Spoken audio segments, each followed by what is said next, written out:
Valentine's Day.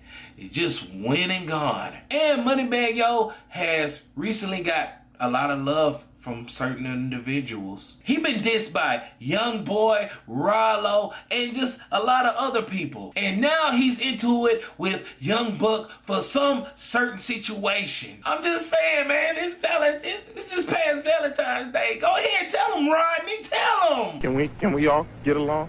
Can we get along?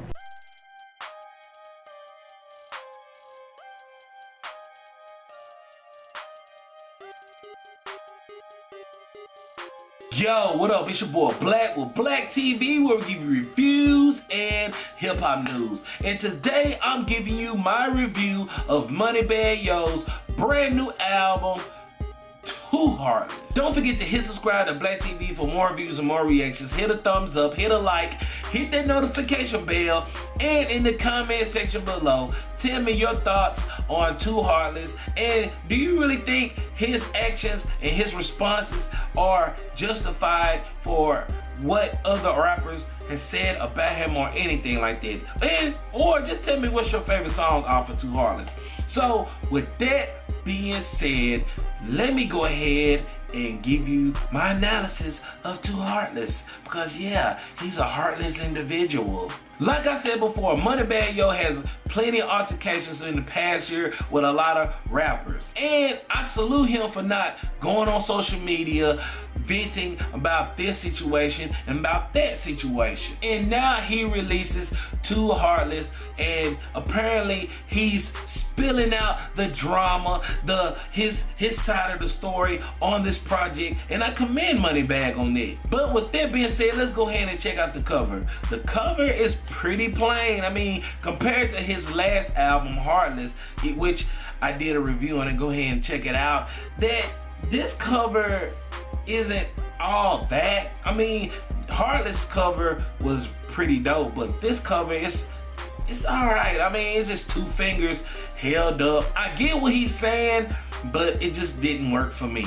But one thing I actually like about Too Heartless is the production. The production is pretty dope, and he has a wide variety of producers on this project rather than his recent projects. Like, he has Southside on here, he got D-Mac 2 Bangin', which is his in-house producer, and he got up-and-coming producer Tay Keith, straight out of Memphis, and Track Gordy. Just like on track 1, Black Heart, which is a very dope intro, where it comes on to where he has a lot of people in the news and media saying stuff about him, and then all of a sudden, bam, the instrumental come on and he's just rapping, venting, saying Kevin Gates told him, don't lose your cool, do what you gotta do. And out of his whole discography, I will say that this is his most personal album up to date. Like, for example, you got songs like I Don't Get You, where he's really talking about his ex, and he has a song called Scars, where he's talking about the struggle of him coming up in Memphis. And especially the track Back Then, where he's talking about his past and what all he did in his past. Compared to his last albums and mixtapes where he really just talking about drug life, this is more really in-depth and then personal with his life outside of the music industry. And the number one thing that I really love about Too Heartless is that, like I said before, he's addressing all the people that said anything about him. To start it off with track 2, Big Facts, this whole song is dedicated to Rollo. And basically what he's saying is that he's like, dude, I don't know you. Like, the situation I was in, I wasn't even there. And if you want to take my spot, come and take it. And track 15, Walker Holmes, where he's talking about this artist named B.O. Lil Kenny, which is like an up-and-coming artist out of Memphis. And basically what he's saying is that he just wished that things went different, things got out of hand, people got in one ear, not the other, and he's just basically just venting and spilling his emotions about how he feel about his longtime friend. And recently, like 2 weeks ago, they mended together, they clicked up, and that was pretty dope as far as South Memphis is concerned. But leading off to what I was saying, my favorite track is track 4, Fed Babies. And you already know what this song is about. His song is really addressing about NBA YoungBoy situation and the whole Fed baby situation. Not only that, he's talking about NBA YoungBoy on this song and the situation that went about at the current time period. The song is actually catchy and it's pretty dope. Basically what he was saying on the song is that basically somebody got in his ear, boosted him up, and it, on the same side of his camp did the same thing. And I think that the thing what happened is that it's just a label situation going on, and you know, it just one person said one thing, and he said he tried to call him on the track, but I just hope that with him releasing this song, they mend things together. Even though this was a great album, the album isn't really perfect. I don't think any album is perfect. Like for example, he has a lot of great features and great feature choices.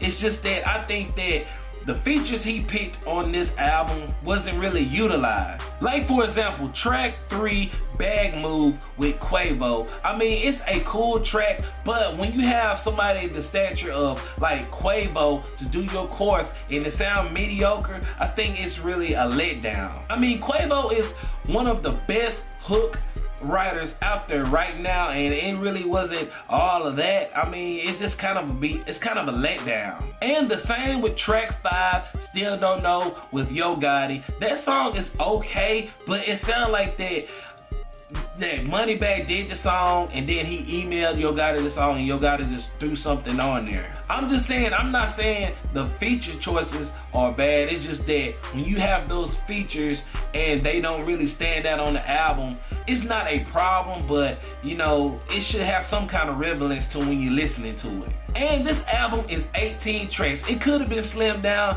to maybe 15 tracks, but you know, like for example, track 14, Moneybagg Myers, like that song is pretty cool and I understand why he was doing it, but it sounds like more of a filler track. And that goes into my least favorite song, track 13, Break the Internet. Like I said before, this song sounds like a filler song and it sounds really unnecessary, and it just sounds like he's just bragging and boasting on the song. And as far as it going into how the album is layered and the content is, it just didn't sound like it really fit to me personally. But let me go ahead and rate Moneybagg Yo's to Heartless. I'm gonna give it an 8 out of 10.